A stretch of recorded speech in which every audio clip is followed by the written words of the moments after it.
And one of the characters in the book was Dwight Eisenhower.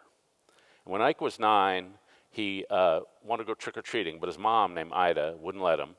And he threw a temper tantrum, and he was so mad he started punching a tree, and he rubbed all the skin off his fingers. And Ida sent him up to his room, had him cry for an hour, and then came up to bind his wounds. And while she was doing so, she recited a verse from Proverbs, that he that conquereth his own soul is greater than he who taketh a city. And when he wrote his memoirs 60 years later, Ike said that was the most important conversation of his life, because it taught him that he had a problem. And his problem was his temper.